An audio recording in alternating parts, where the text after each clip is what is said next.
Hi everyone, welcome back to my channel DigiCrits, where I help take your personal and professional skills to the next level. In today's video, let's talk about the struggles that introverts face by default, and the only reason I'm creating this video is so that we're a little bit more aware and accommodative of this.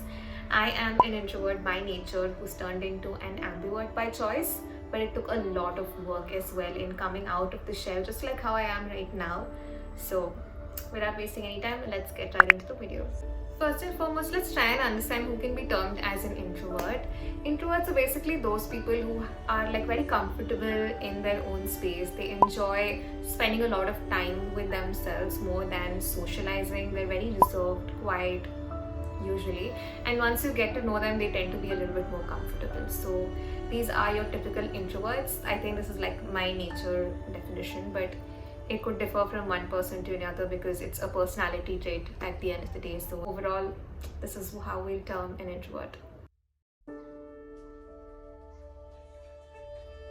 The first struggle is starting a conversation. Whenever we meet a person at any place for that matter, the first thing that goes into our mind is what should we talk to them about? What questions do we ask? And we also tend to be worried about how do we take this conversation forward without making it look awkward and having that blank expression on our face like, okay, what next? We start to think like, why make a conversation look so forced in the first place when we can't do it?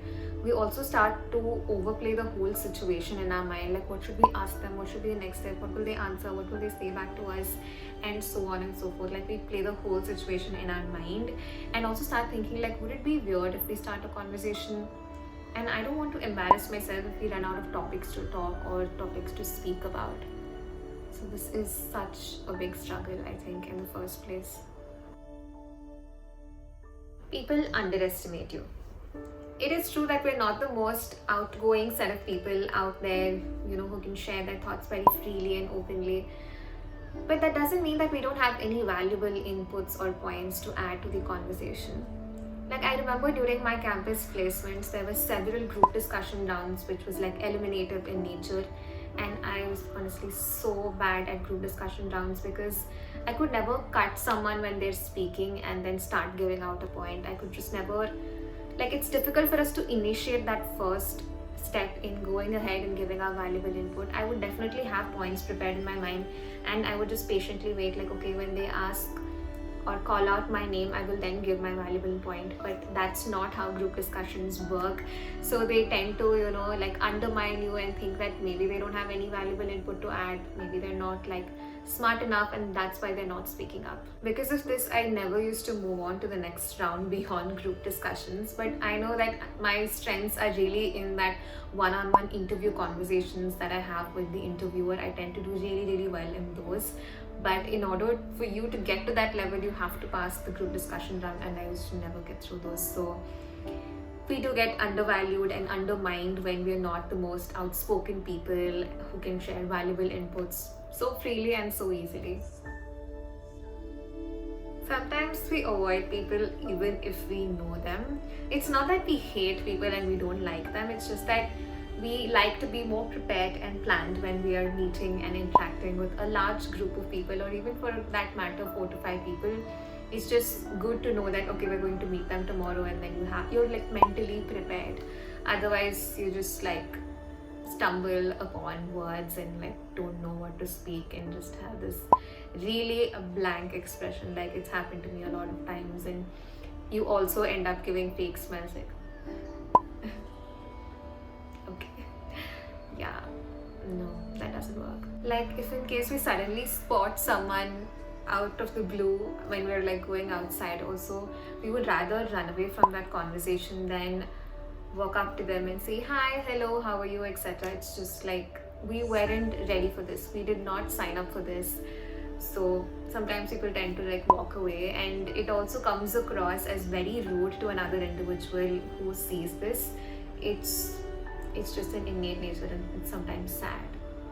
This is also one of the reasons that they cancel out on social events as well, and they don't participate in it as much as the other people do, because we don't know what conversation to have with people in large crowds, and also they tend to go on for a long period of time. So how many topics do we have to keep in mind so that we can discuss with all of those people is something that starts playing in our mind as well.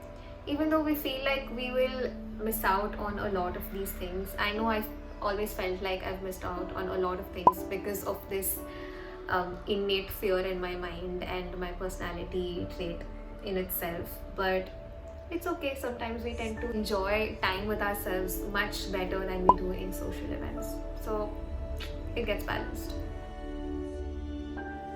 We have a love-hate relationship with being an introvert. We end up thinking that being an introvert is something bad and it needs to be fixed immediately. We think that people might not accept us as being an introvert. But then when you think about it, why not? Introversion is not something that we do on purpose. It's a person's personality trait and that comes naturally. And a lot of times we've seen that we try to overcome it by coming out of our comfort zone and doing a lot of things and trying different things as well, even though we're not comfortable doing it. Sometimes even our body language gives away signals that we're really shy and introvertish. Sometimes we start sweating when we're like on the stage, sometimes we stammer, sometimes there's just so many things that happen. It's honestly really exhausting to be an introvert sometimes because you have this constant battle of trying to be an extrovert or an ambivert and being stuck by being an introvert. But I think in the lockdown it has been a little easy on us, but when we get back into the normal routine, whenever that is, it'll be a struggle. It is going to be. We overthink our conversations a lot more number of times than a normal person would do. Maybe this is relevant for all people, or maybe this is more so relevant to introverts. We do plan out our conversations much ahead in time, be it even small or medium-sized conversations. And after the conversation gets over as well, we start to overanalyze it, saying maybe we should have said that, or maybe I should have asked this question. We start overanalyzing all of this. Like before we even get into a situation where we need to talk to someone, we start thinking about all the permutations and combinations of questions and answers that we want to give out. And sometimes you also think about, okay, we should say this. And typically a lot of times it does not go as planned, but we just like to be a little bit more prepared than just going and being blank. Maybe we don't want them to think that we are dumb when we don't say anything or when we're like frozen sometimes. So it's just one of those struggles. In all honesty, there is some major chaos going on in our mind at all times because of this. With that, we've come to the end of this video. While thinking about what are the different struggles that introverts face, I did do some amount of research and some amount of back-end work in my brain itself because I myself am an introvert. Then, I started thinking, maybe is this a struggle that everyone faces, or is this something that only introverts face? If in case I've forgotten any kind of struggles, then feel free to add that in the comment section below. Thank you so much for watching the whole video and staying till the end. I'll link a couple more videos on the screen so that you can watch. Thank you once again. Have a great day. Bye. First and foremost, let's try and understand who can be termed as an introvert. Introverts are those individuals that are very close-knit even tend to be more worried about how to take the conversation